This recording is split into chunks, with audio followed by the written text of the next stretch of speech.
Looking back on the years that led me here, I can't help but reflect on how our relationship began. We met in college, both chasing big dreams, and felt an instant spark. Jessica was everything I'd ever wanted: stunning, intelligent, and full of energy. We spent nearly all our time together, and I was certain I'd found my soulmate. Our relationship progressed rapidly, and I believed we were destined for a lifetime of happiness. But as the years went by, reality set in. The carefree days of our youth gave way to the demands of adulthood. The woman I once adored began to feel like a stranger. Our lives became overwhelmed by raising children, balancing careers, and managing family dynamics. The passion that had once burned so brightly began to fade, leaving me stuck in a marriage far from the fairy tale I had envisioned. Our marriage hit a breaking point. Intimacy dwindled to almost nothing, maybe once a month, and only if Jessica wasn't holding a grudge. In the early days, our physical connection was constant, 4 or 5 times a week. Her enthusiasm in the bedroom was one of the things that initially drew me to her. But now, she has changed. The vibrant, attractive woman I married had become distant and uninterested in any closeness, almost as if she detested it. Jessica has 2 younger sisters, Julia and Jennifer. All 3 were known for their lively, adventurous spirits, and I was thrilled when Jessica chose me. We got married 12 years ago after she became pregnant during our senior year of college. We were deeply in love and had planned to marry anyway. Our daughter, Madison, was born 5 months after the wedding, followed by our son, Lucas, a year and a half later. Both kids are spoiled by Jessica, her sisters, and her parents, who have always looked down on me for not providing the luxuries they expected for her. Her parents, who have never worked a day in their lives, lived off inherited wealth. That money is dwindling now, but only I know because I checked the property records years ago. Jessica's sisters each have 2 kids. Julia is married to Rob, who manages 5 dry cleaning stores for his father. Jennifer is married to Jim, who inherited a house and some money from his grandparents, and supposedly runs a marketing firm, though I've never seen him work. Like Jessica, they're fun at parties but useless when it comes to hard work. 2 years ago, I sat in my home office, frustrated after having to take care of myself in the shower that morning, and took a hard look at my life. I was trapped in a loveless marriage with almost no intimacy, a wife who didn't work, 2 kids who didn't respect me, and a job I hated with a company that treated us like servants. I lived in a house near her parents, enduring harsh winters I despised, having grown up in the South. My 10-year-old car was originally hers, but after she wrecked it, she traded in my car to buy herself a new one. I'm not even allowed to drive it without enduring her verbal abuse. On top of everything, we were paying for a house too large for our needs just to stay near her family, and for a sickly little dog that required medication.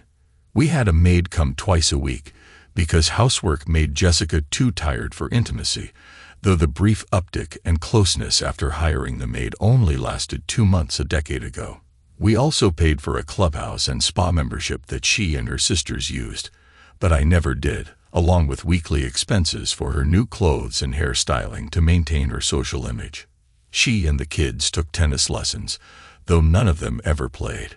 The kids seemed to prefer staying glued to their phones all day. Our vacations were equally unbalanced, 3 every year, but not for me.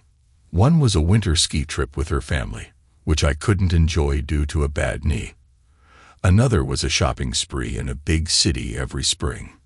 In the summer, Jessica and the kids took a beach trip, but I wasn't even invited.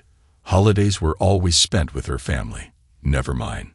My parents lived in a modest bungalow on a southern beach, but it was deemed too small for a visit.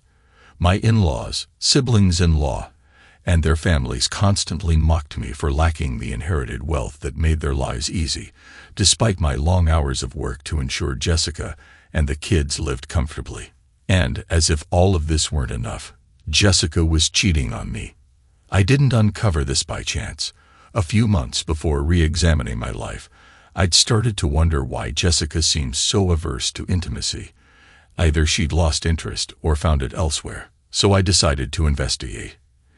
In today's digital age, tools like spyware, recorders, cameras, and monitoring software are easily accessible.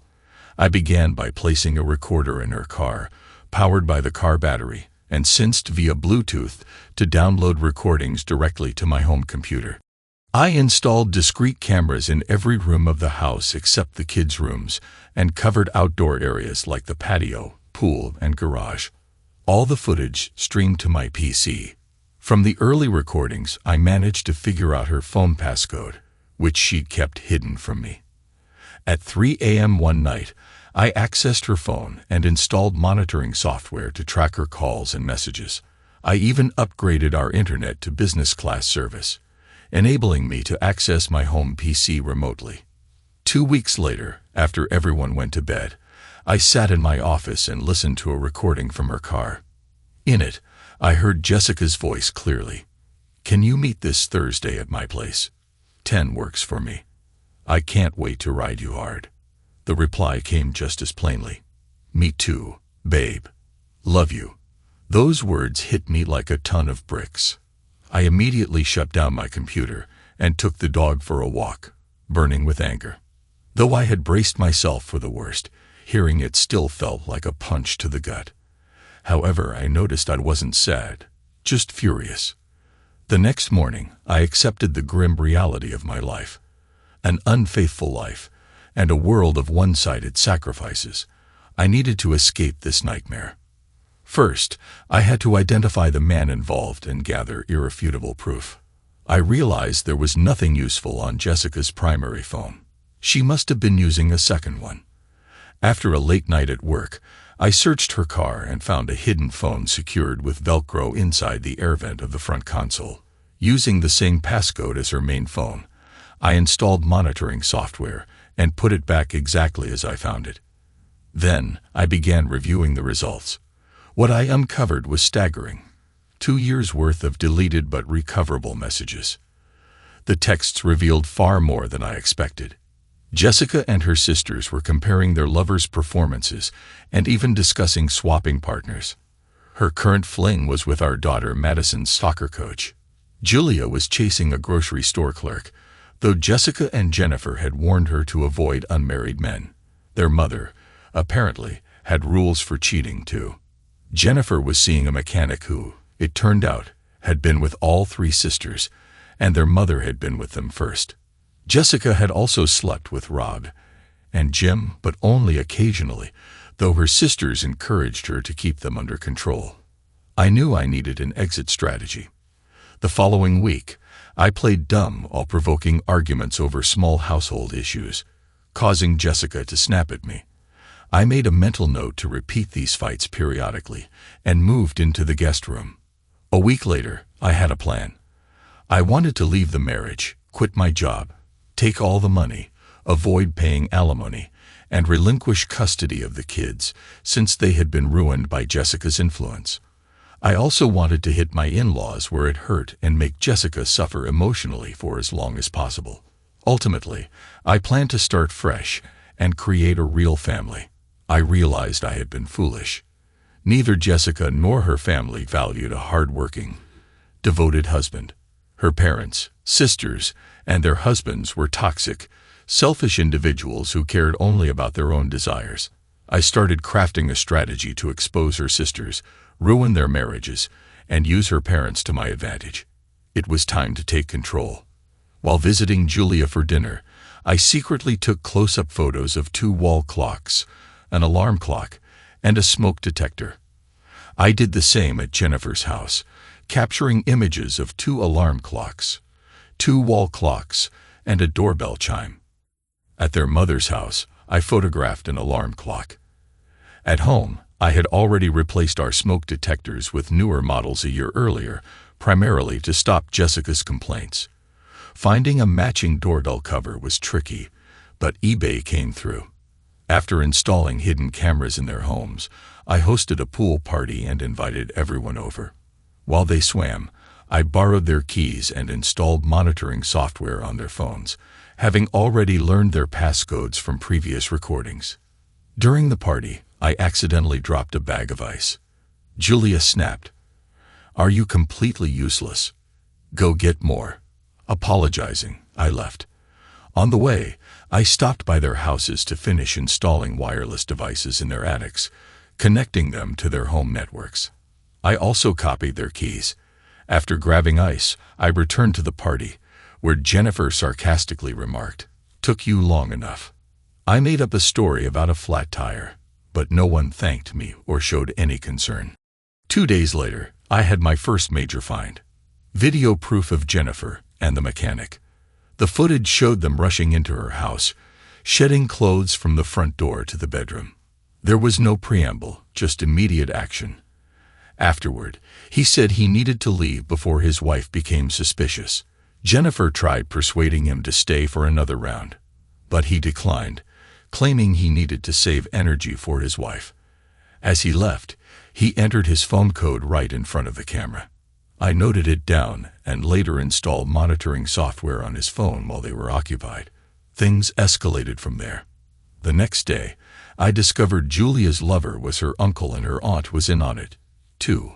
All three undressed, and the aunt, who looked remarkable for her age, joined in. Watching this was more nauseating than an episode of a nature documentary. Then I caught Jessica in our bedroom with Jade, our neighbor's wife, a striking redhead. They kissed the entire time, and to my surprise, I found myself enjoying the footage. Jade eventually showered and left, visibly upset as she walked home. What came next was even worse. Rob and Jim appeared on video entering Julia's bedroom. They undressed, and what followed ensured I would never shake their hands again. Finally, I reviewed footage from Jessica's parents' house. Though I avoided most of it to spare myself the trauma, I did catch Julia's uncle with her mother, while her father watched from a chair beside the bed. Afterward, her mother pulled out what looked like an industrial-grade tool and started using it with a noise loud enough to shake the entire house. It was almost too easy to collect this evidence, but it was far stranger than I had imagined. I couldn't help but wonder, what if I got Morgan Freeman to narrate these videos? You're probably thinking, was this video obtained legally? Who cares? I never planned to use it in court. My goal was to ensure nobody would dare let this evidence reach a courtroom. Before sharing anything, I had to remove the recorders to avoid any trace leading back to me. Retrieving the cameras from their homes was straightforward. I hosted another pool party and accidentally dropped a bag of ice. Jessica joked, "Nice going, genius." Julia added, "Does he even know how to do anything?" Jennifer smirked, "Aren't his keys in your purse?" They all laughed, and even Madison muttered, "Mom, why is he always so embarrassing?" Rob chimed in, "Next time, ask for help with the heavy stuff." And Jim joked, "We'll send one of the girls with you next time." Lucas sneered, "Man up, Dad," and the room erupted in laughter. Jessica told me to fetch more ice, with her parents grumbling about their drinks getting warm. This was the first time all 9 of them mocked me at once. Seizing the excuse to leave, I retrieved the alarm clocks and replaced them with new cameras. I made it back with the ice, acting as though nothing had happened. First, I sent the video of Jennifer and the mechanic to her and Jim. Then, I sent footage of Julia with her aunt and uncle to her and Rob, accompanied by the message, "You shouldn't mess with another woman's husband." Did it all blow up immediately? Not exactly. The sisters complained to their mother, who stepped in with her usual for the sake of the children plea. "It was just a mistake. She only loves you," she insisted. But the real damage came when she privately told each son-in-law, "You're our favorite, and we plan to leave everything to you and our daughter." Each man believed he was the chosen one.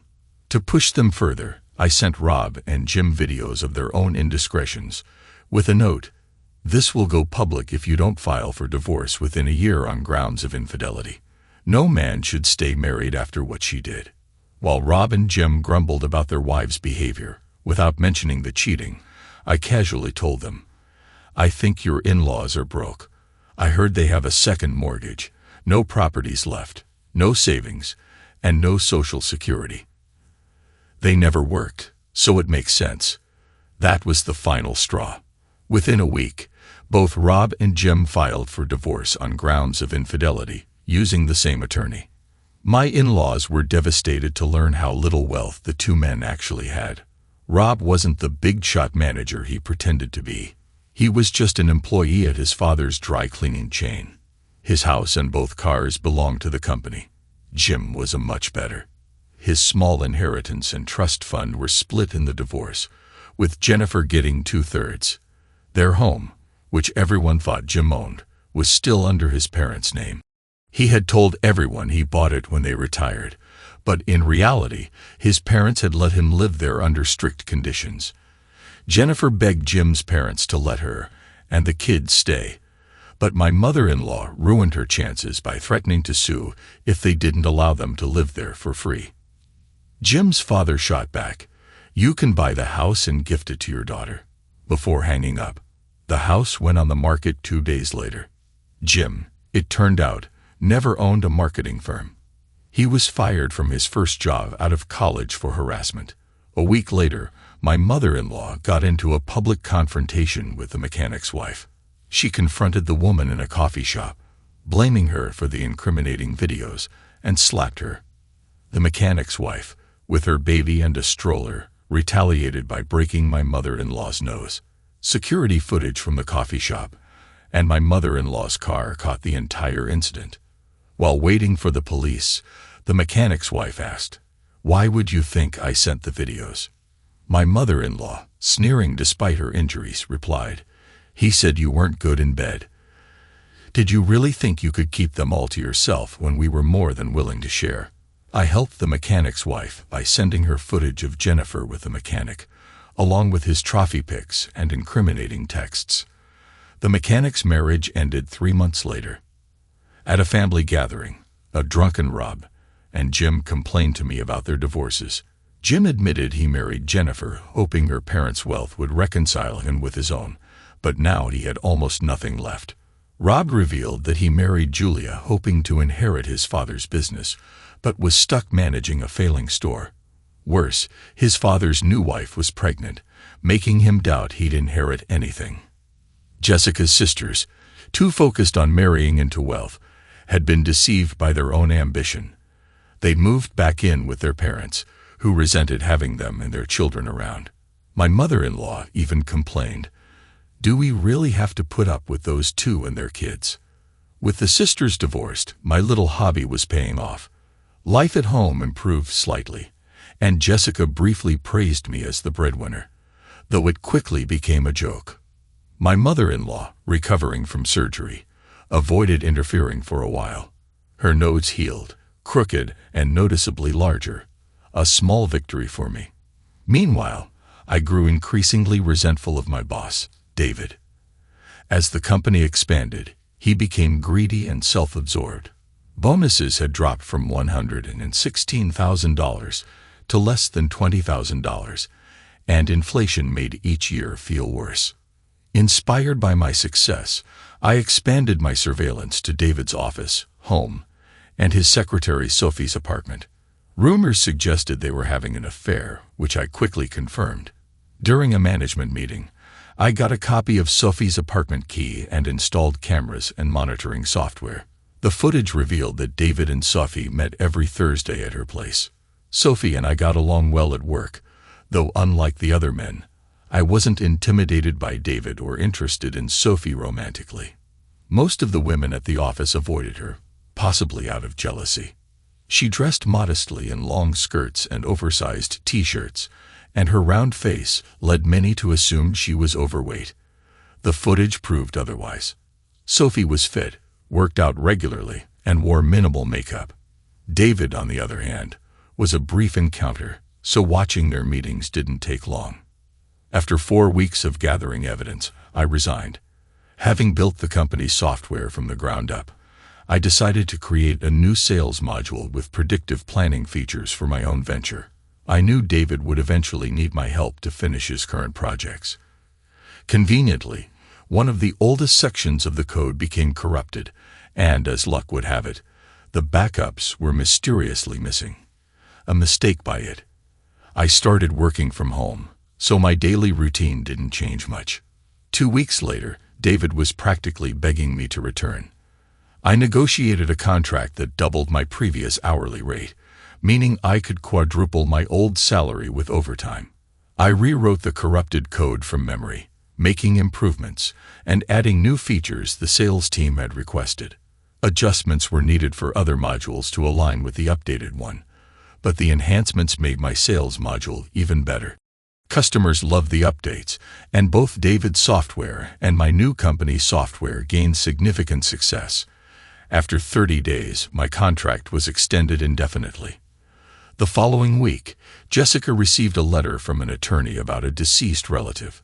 We met with the legal team and learned her great-uncle, who had no immediate family, left a trust fund offering $4,000 per month to a family member of good moral character. If the recipient had a child named after him or his late wife, the amount would increase to $20,000 per month.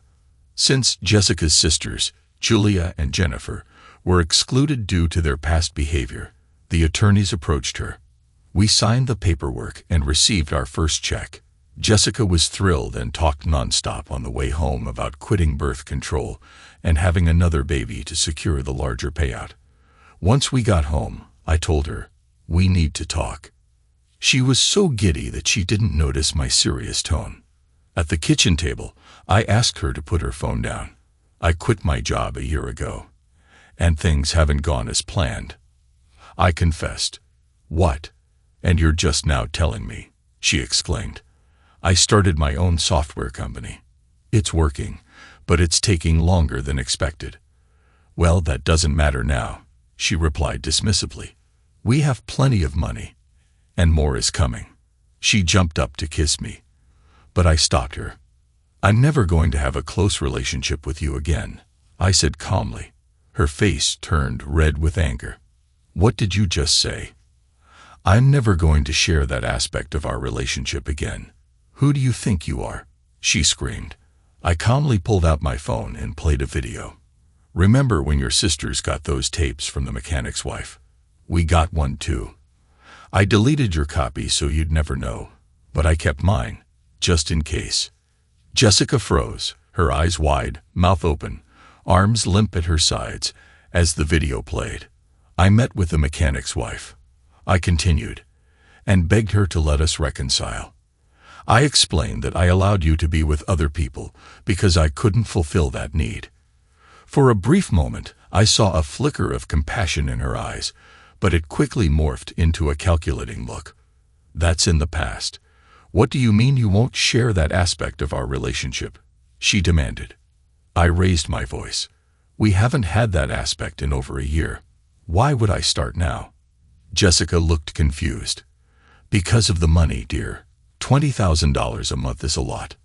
Don't be mad at me. I've been stressed, but that's behind us now.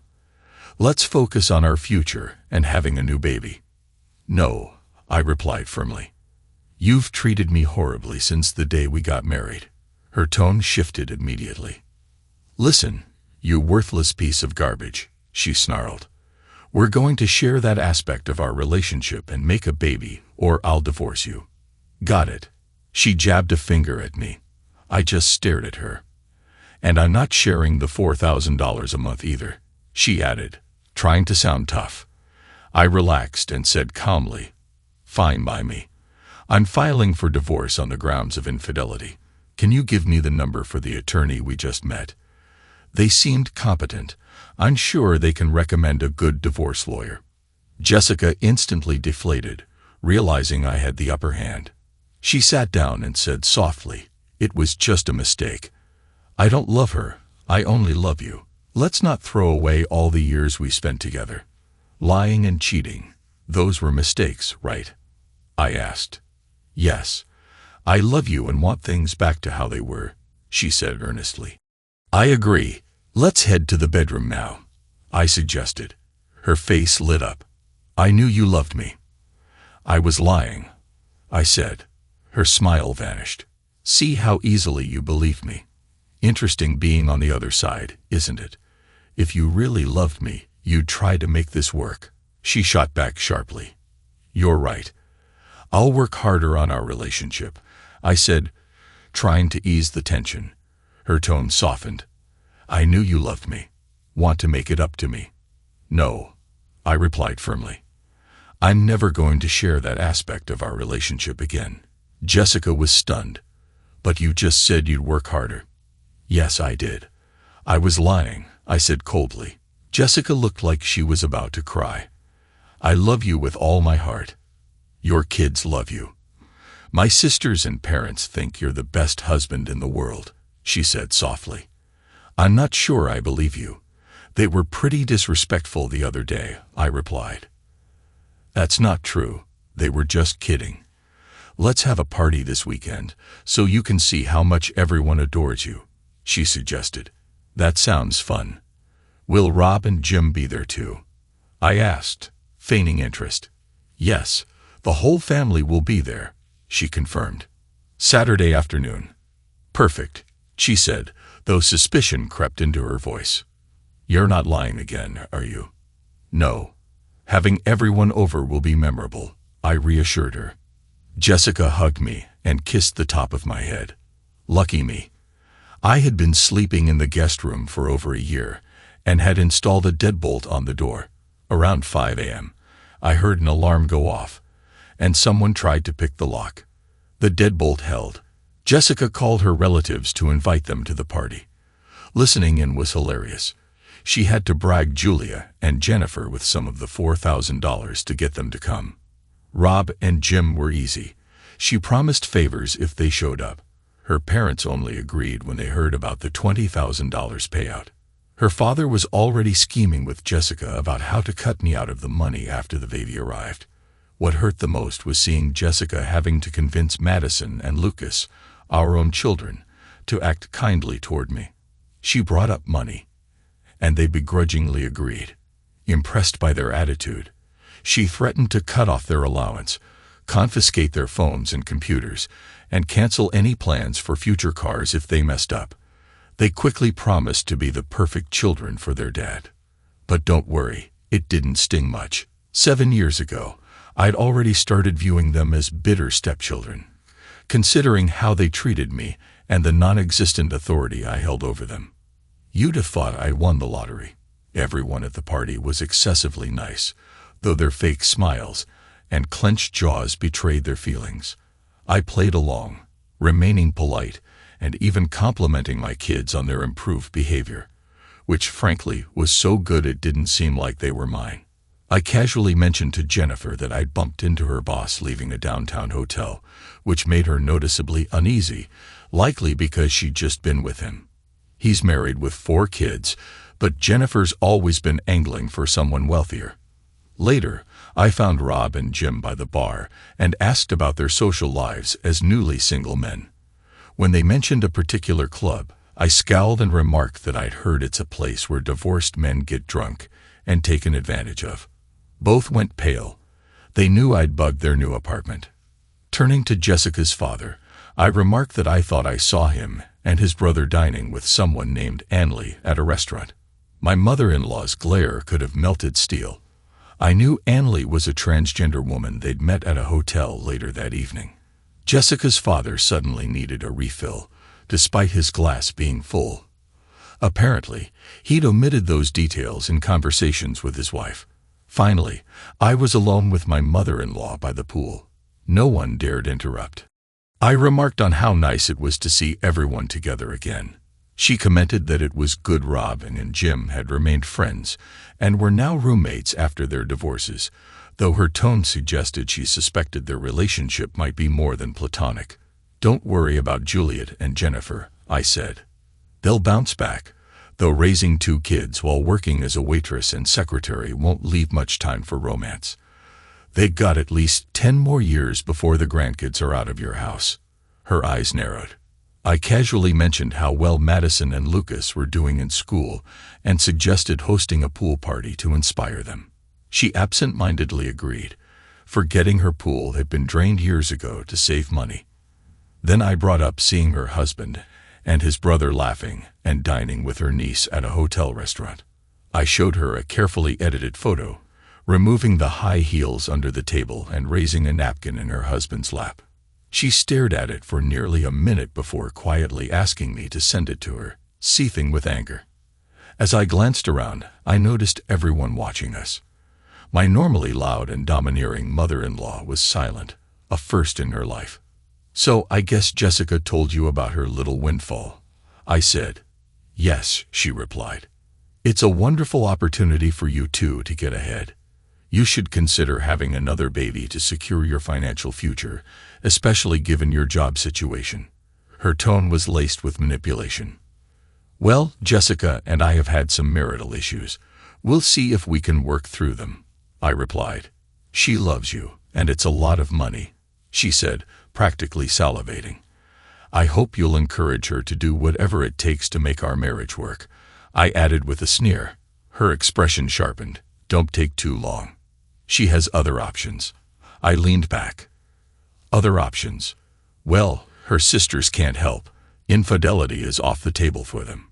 If Jessica tries to divorce me, I'll sue for infidelity. I have proof.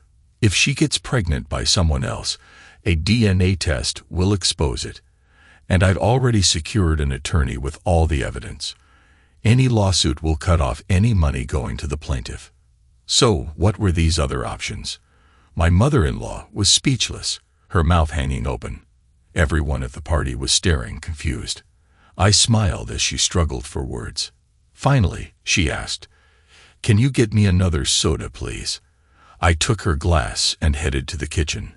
From the sink, I watched her frantically whisper to her husband and daughters. They all turned to look at me, and when she realized I was watching, she abruptly grabbed her husband's hand and led him out of the backyard, through the side gate without saying another word. The three sisters stormed into the house, berating me for upsetting their mother and repeatedly demanding to know what I had said. From that day on, my mother-in-law never spoke directly to me again. Next, I turned my attention to Hannah. At 5 feet 8 inches, she was a striking woman whose husband had cheated on her. After checking court records and the findings of her private investigator, I started to see her potential. I hadn't originally considered her in my plans, but after overhearing her express her hatred for David and frustration about her career, I realized she would make a fantastic salesperson for my new company. I took photos of David and Hannah walking arm in arm out of a downtown hotel, not too incriminating, just enough to show physical closeness without crossing into scandal. I sent the pictures to David's wife, who confronted him at home. She reminded him of their roles. No affairs in the house, nothing involving their children, and no public incidents. David tried to argue but ultimately caved. I knew she wouldn't be easy to break, so I'd need to up the stakes. That Monday, David fired Hannah. I was waiting outside as she left. "Hi, Hannah. What's wrong?" I asked, noticing her upset expression. She sighed. "Nothing. I just got fired." "I'm sorry to hear that. Can we talk?" "I have something you might want to hear," I offered. Suspicious, she stopped and stared. "What do you want?" "I want to offer you a job," I said directly. "Doing what?" she asked, her curiosity piqued. "Sales. At my software company," I explained. "I didn't know you owned a software company." "Wait, how did you know I was getting fired today?" I looked her in the eye. "Let's just say I've been keeping a close eye on my competition and didn't want to miss out on talent." "How much?" she asked, cutting straight to the point. "Same salary plus 20%, but you'll need to pay for your own apartment. I saw your place listed in the company books, and I don't want any strings attached," I clarified. "Deal. When do I start?" She agreed immediately. "You're already on the clock. I'll pick you up around the corner so David doesn't see you. He's probably watching," I instructed. As I walked away, I glanced back to see her flipping off David's office window. I picked her up, and we headed to my house.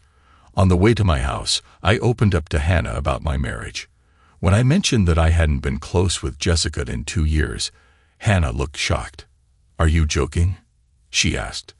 "Not since I found out she was cheating," I admitted, my voice heavy with the weight of the situation. I explained that my marriage wouldn't last much longer, but that I needed Jessica's help to gain control of my company from David. I asked Hannah to keep it a secret. She smiled warmly, her brown eyes almost disarming. When we arrived, Julia was already there. She scowled at Hannah. "Who's this?" she growled, her tone dripping with suspicion. "This is my new head of sales and marketing. She'll be working here for now." "Any problems, Julia?" I introduced Hannah, making my authority clear. "No problems," Julia muttered, albeit reluctantly. Hannah seemed taken aback by her new title, but quickly settled in. I set her up at a desk next to mine, and we spent the day reviewing my software. She was impressed, especially with the sales module. Over the past 2 years, I'd rebuilt David's programs from the ground up, using cheap labor and countless hours to make the new software 10 times faster, smaller, and far more intuitive. I'd also included features David had deemed too expensive to implement. Hannah quickly secured 3 demo appointments from leads already using my software. Before she left for the day, I told her, "I'll be talking to Jessica in the kitchen tonight, and I might need your help." My tone hinted at the seriousness of the situation. I left the office door open and called Jessica into the kitchen. "We need to talk," I began, bracing for a difficult conversation. "What's going on?" she asked, confused. "I'm not going to share that aspect of our relationship," I stated bluntly. She looked shocked. "But we've been getting along so well. I need you and your sisters to share that aspect with someone," I said, cutting straight to the point. "What? We're not forced to do anything," she snapped, her voice rising with anger. "What if I promise to give you a divorce so you can remarry and have a legitimate baby?" I offered, trying to make the deal more appealing. "You'll let me divorce without claiming infidelity?" she asked, her tone softening. "Yep," I confirmed.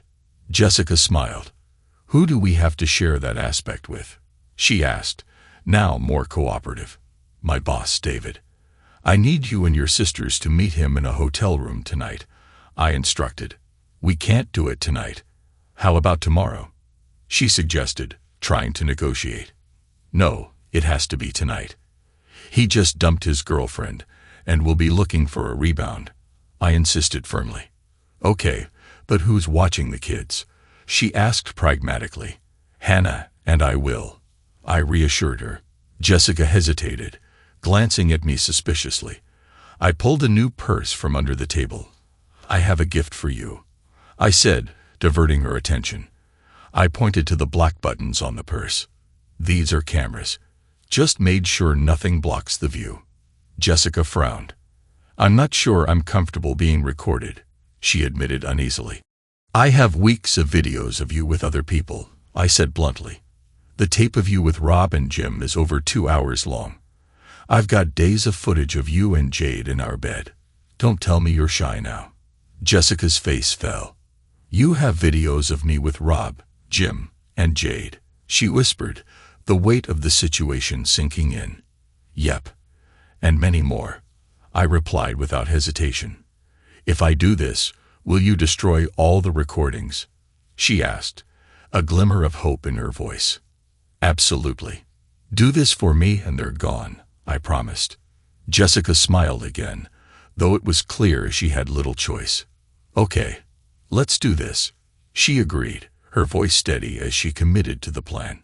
Jessica called her sisters to explain the situation, and within 20 minutes, they arrived with their kids.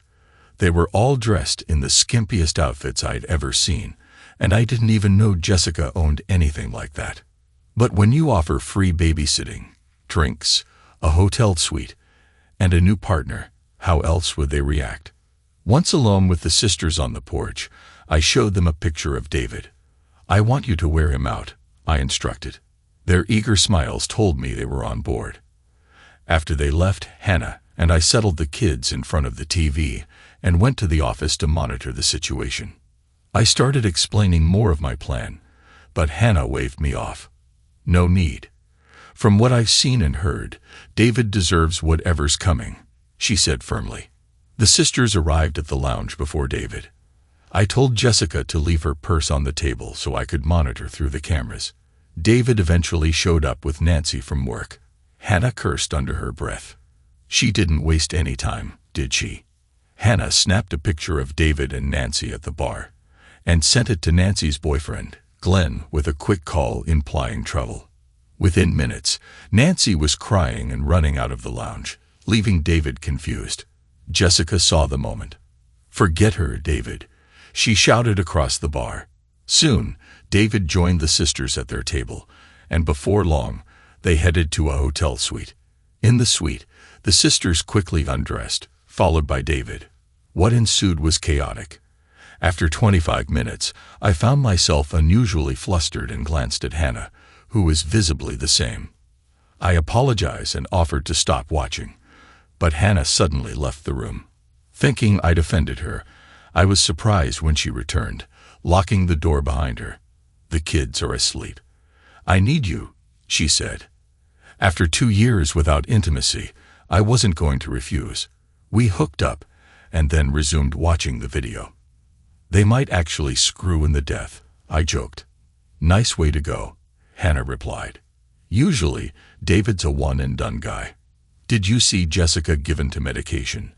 I wonder if he was dumb enough to take both. From the footage, it looked like he had. Hannah and I later showered together and spent the night in the guest room, setting an alarm to wake before the kids. In the morning, I fast-forwarded through the rest of the video. The sisters had kept David busy for over 3 hours, treating him like a human doll. His grin suggested he didn't mind. Jessica and her sisters returned around 11, looking exhausted but pleased. David, however, looked worn out. I gave Jessica new instructions and had her call David for a repeat performance. He agreed but insisted on only 1 pill this time. When David arrived, Rob and Jim showed up too. They greeted him and joined in. I stopped watching at that point, saving it for when Hannah returned. The next day, I fast-forwarded through the tape while the kids were at school. It looked like a bad European B-movie from the 70s, but I got what I needed. I rented an apartment downtown, right across from David's office, and paid a maid to keep it stocked. The sisters met David there every day after work as often as he allowed. When he tried to skip a day, I gave the sisters tips on where to accidentally bump into him. To keep Julia and Jennifer motivated, I promised them 10% of Jessica's anticipated $220,000 monthly allowance after her divorce and the birth of the baby. Jessica agreed, knowing they'd leech off her regardless and understanding that without them, there'd be no divorce. Eventually, I sent a highlight reel of David's escapades to his wife, carefully editing it to obscure all faces except his. At first, I worried my plan might backfire. David's wife was stunningly attractive, and as it turned out, the daughter of a local mob boss. When David got home, she dragged him into the bedroom, stripped him, and tied him to the bed. She played the video on their massive TV while David begged for forgiveness. Without a word, she pulled out a giant paddle and began hitting him relentlessly. Finally, she spoke. "I'm divorcing you. If you fight me, I'll release these videos to everyone you know." Terrified, David nodded. She added, "I'm leaving for a week on a yacht with my boyfriend. By the time I return tomorrow morning, I expect the locks to be changed and you gone forever. The only things you'll take are the clothes on the floor and your car. If you ever come back, there will be consequences." As she walked out, David struggled, but she coldly replied, "Don't worry. A couple of men will escort you out. Have a nice life." The next morning, 2 large, silent men untied David. When he moved toward the bathroom, they drew weapons, forcing him to dress quickly and leave. They waited until he drove away. David's wife filed for divorce that same day. Though shaken, David was too busy with Jessica and her sisters to dwell on it. He started living at the apartment, making it easier for them to manipulate him. When they noticed bruises on his backside, they laughed, and Julia even spanked him until he cried. David's wife froze all his accounts, and he struggled to pay his employees. Losing 25% of his business to a new competitor only worsened things. I reached out to 3 key people at David's company, hinting at payroll issues and offering them jobs. Though they didn't commit immediately, I left the door open. A few days later, David found his garage locked. I texted him, "I told you, only your clothes and car." Convinced his wife had leaked the video, David was blindsided when footage of him with Rob and Jim started circulating in the industry. An anonymous tip to a loudmouth competitor ensured the news spread like wildfire. Within a week, the 3 key employees called back, accepting my offer. With his reputation destroyed, his company struggling, and his divorce looming, I managed to capture 90% of his clients within 60 days. 2 days after his divorce was finalized, his company shut down. Once my business was thriving, I filed for an uncontested divorce, paying to expedite the process. I gave Jessica the house, unaware I had taken out a second mortgage to fund my startup, half of our $88,000 joint account, her car, and nothing else. When she demanded half of my company, I told her it wasn't worth anything on paper and threatened to change the grounds to infidelity. She quickly signed the papers, clearly banking on her $220,000 a month windfall. We were divorced in 60 days. The day after, Jessica married the mechanic, likely expecting a luxurious new life. She spent $8,000 from her joint account and $20,000 from her parents on the wedding. Rumor had it they were physically intimate during the reception. 3 months later, Jessica and her mother visited the trust fund attorneys, expecting the $20,000 monthly payments to start. They were shocked to learn the funds had already been awarded to another candidate. The ensuing confrontation required police intervention due to the damage caused. The audio from the incident was amusing. A few weeks later, Jessica showed up at my house in a short red dress, wearing no underwear, attempting to reopen the divorce settlement. She lifted her dress, asking if I missed her. I snapped a picture and asked how her new husband might feel about it. Then I slammed the door. She banged on it, screaming and crying, begging me not to send the photo. I told her I wouldn't if she never came back. Her parting words were, "I'm sorry, I ruined our marriage. I wish you had been enough for me." It was clear she was living in a delusion. I eventually let go of my surveillance hobby, destroying all the recordings. David disappeared after his company folded. His ex-wife remarried a younger CEO and had 3 children with him. Madison and Lucas graduated high school but ended up in dead-end jobs. They asked me for work, but I told them to call me if they ever became programmers. Rob and Jim turned their infamy from the video into an unusual kind of stardom, befriending a successful business owner looking to retire. Julia found happiness with Jade, who divorced her husband. The 2 married and seemed genuinely content. Jessica's parents lost their last property and eventually divorced, going their separate ways. Jessica stayed married to the mechanic for about a year before losing her home and being abandoned. She now works as a waitress, lives in a trailer, and raises the mechanic's child. As for those who cheated with Jessica and her sisters, I didn't let them off the hook. After Jessica lost the trust fund money, I sent all the incriminating videos and voice recordings to their spouses and relatives using her email. I sent over 300 emails and cloned her phone to ensure delivery. When Jessica accused me of breaking my promise to destroy the recordings, I replied, "Thanks for making honesty unnecessary in our marriage." It made getting what I wanted so much easier. She never responded. The fallout from the sisters' affairs included 13 divorces directly linked to Jessica, Julia, Jennifer, and their mechanic lover, nicknamed Fat Tommy after an accident with Jade left him permanently disfigured. I later met with Tommy's ex-wife to apologize for the blame she endured during the sisters' divorces. She laughed, recalling the incident where she broke Jessica's mother's nose, calling it the highlight of her year. I introduced her to my neighbor, a recently divorced 6'2" former rugby player. They hit it off, and after a barbecue at my place, she and her kids moved in with him. 6 months later, they married, with Hannah, 7 months pregnant, as a bridesmaid. As for me, my business thrived. Before retiring, Hannah secured 3 major clients, ensuring its long-term success. We married soon after. I couldn't help it, and we kept growing our family. We're now expecting our 4th child.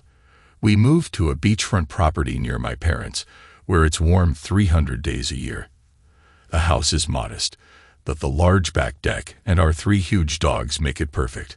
I even trained the dogs to bark at a picture of Jessica, just in case she ever shows up.